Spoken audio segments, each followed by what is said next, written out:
We're in today with the NVS 510. This is a 2012 video card with 192 shaders. It's got 2 GB of VRAM DDR3, running at 797 MHz on the core clock and 891 MHz on the memory clock. It's got 128 bits bus width, DirectX 11, and today we're gonna pair it up with this Intel Xeon W3690 with 6 cores and 12 threads. This is a low profile video card, and I think the best thing we can do for it is to just jump in a couple of games and see how it holds. Let's go. Let's start with Dota 2 because this is going to be a very interesting test, but I want to set up the resolution for all the games because I know this video card and I know it cannot do more than 720p. So I'm going to stick with 720p, see some details, see some low profiles, you know, depending on how it's working. But you know what? I said, let's start with maximum details on 720p and to see if I can use this video card in this game. Nearly 1.8 GB of VRAM utilized here with maximum core load and 75% fan speed on the video card. I mean, this is the maximum speed you can put on this. All in all, this is a very nice performance from the video card. The moment I started the game, you know, now it was a fight, and now you can see it's got 30 FPS, nearly 30 FPS with 150 watts consumption. The moment I started the game, he had like 6, 7, 8 FPS, and it was not okay in a team fight. So definitely look at that, 24, 20. The moment you're engaging with effects and fighting in team fights, it's very horrible with this. Look at this, 21, 19. Not okay in a team fight with a lot of effects, you know. So ideal will be to keep the resolution and go for low details. If you're interested on playing the game and you put low details in Dota with this video card, you can actually see without the effects the video card can actually push around 70 FPS. It's distressing the video card completely, you know. You can actually see now I got 80-85% load on the core of the video card. That means it's pushing some load to the CPU side too. The CPU now managed to reach like 25, nearly 30% load. It's not 3.6 because I use throttle stop in order to get 4000 megahertz, but you can see that it's utilizing now the system and is doing a fantastic job to actually achieve 60 FPS. War Thunder 720p minimal resolution, 40 FPS. I'm not joking, seriously. 1.3 GB of VRAM utilized here. You can actually see the video card is struggling to actually do the job. Wow, look at that snapshot. Snapshot, come on. Enough slide. 1.4 GB of VRAM. This is very important, you know, because the resolution is helping this video card in this case, you know. So I will take this as a big win because it shows me that if I put the right resolution in this case, I can play some games with this old video card. Let's jump into Farlight and see how it's performing with 720p on low details. This is going to be a very interesting performance because it's actually going around 60 FPS. Sometimes it's dropping below 60 FPS and I don't like it. 1.2 GB of VRAM utilization. That's a good performance. 100% core loaded, you know. It's one of those situations in which it's working even though it's on maximum load. I like this performance.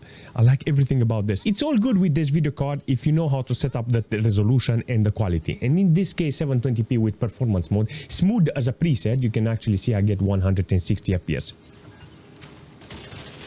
Oh yeah. That's a cool performance. Look at that. Only as a joke, I entered Counter-Strike to see how the game is performing with this video card. I put 720p on desktop resolution, so the game is utilizing the same resolution. I put everything on low details with performance mode on Fidelity Fix in order to see if I can get over 30 FPS, and this is what you're going to get in Counter-Strike with this video card. You're gonna get maximum load, 1.9 GB of VRAM utilization. That was dodgy. This is one of those situations you can actually see it's very hard to play with this video card, you know. So if you're interested on playing Counter-Strike with a video card like this, you need to understand that you have to go lower the 720p to go above 30 FPS. I got 170 watts nearly, in some cases 190 watts consumption from the whole computer. Very interesting performance from this, but it's not possible to actually play with this. So I will say overall performance is very horrible, you know, because it doesn't even carry 30 FPS properly because it's dropping below 23, 24. Frame time is everywhere, 50, 60. I mean, come on, look at this performance. It's very horrible. If you're interested on actually using a system like this, 53 degrees on the CPU and 20-30% on this computer, it's okay. So if you're interested on playing the game with this LJ1366, you can actually see that the system can carry a video card that can actually do some nice job. In this case, it's using 10.5 gig of system RAM, but the overall performance, it's okay, you know, from the computer. But the video card, it's kind of hard on it, and it's not possible, you know, the core and the VRAM. I think the VRAM is a problem actually. Just in case you're interested on running a GTA on this video card, you can actually see this game is very weird and it's very volatile. I put everything on very high, you know, as a detail to see if I can actually utilize this video card, but I can actually utilize it. 100% load on the core. It's outrageous in this case, seriously, because you can actually see that it's very hard on the video card in this case. I'm struggling to get playable FPS. I don't know why is it like this, you know. I don't understand why the frame time is like this.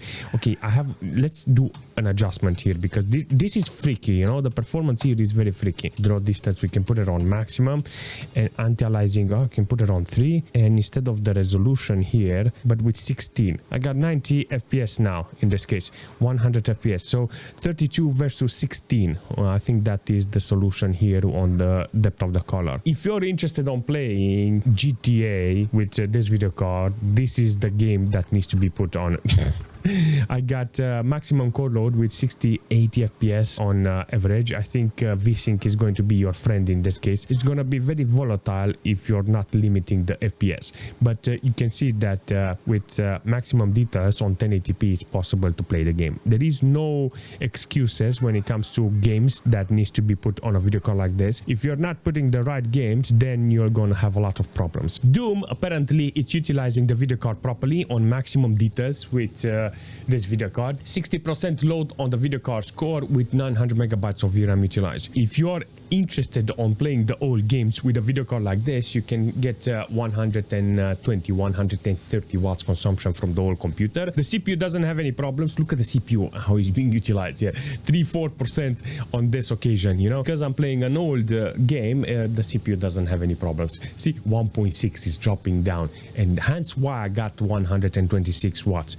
But I like it. Look at this.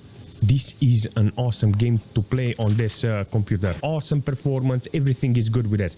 4 gig of system RAM, the MS is flat, doesn't have any problems because it's locked on at FPS, and the VRAM doesn't go higher. So 900 megabytes of VRAM, it's maximum. The quality is good, everything is good with this combination, and I like it. So there is no stress on the CPU side, and on the video card side, you can actually see it's good. Let's talk about old games with the video card like this. I put S.T.A.L.K.E.R in this occasion, but with static light, you know, 1080p maximum details, but static light. This game has a lot of lights, lots of effects in this case, but I don't want to push it to the limit, because then I will get not playable FPS. I wanted to see if I can get playable FPS with maximum details adjusted in such a way that I get both of the ends, you know. This is maximum details, but static light. So let's try to put everything on the light at maximum with low resolution. The game looks okay-ish, you know. I like the quality that is offering now, and still there is no load on the CPU. I mean, all in all, I like it, but the video card is not capable of delivering very good performance here. I think in order to get better performance, you have to put in between a medium light in order to get better performance and have decent quality in the game. That's the only thing that is lowering the performance in the game. The light, the static light, full dynamic light, medium dynamic light. I don't know, you have to find your balance in between the quality and the resolution and the FPS you want in this case. I love every single minute in this game because it's actually fantastic. I got 60 FPS here with this video card, and 720p with low quality. The VRAM is not on maximum, but it does utilize it a little, you know. The core is maximum, the temperature is under 50 degrees. That is good for the video card, you know. On the system side, you get 5.2 gig of system RAM utilized, but the CPU and the system doesn't have any problems. Dude, the performance is insane with this. The idea of that you can play a game like Battlefield with an old video card like this, it's actually good. This is what games you need to put on a video card like this. You know, you can see that after playing a little, it still holds pretty well. If you're interested on getting a video card like this, you need to understand a couple of things. One, this is a low profile video card, and I like it. I like this idea of low profile, 1 unit video card. I like everything about this because they are low TDP GPUs that can be used in old machine or trying to restore some machines that are not meant for gaming. You know, the idea of having a backup video card, the idea of using it for retro games, old games, using it for a multimedia machine, every single option that is aside from high-end gaming. That's it. If you are not interested on high-end gaming with this video card, this is a very good option, and it's a very cheap video card overall.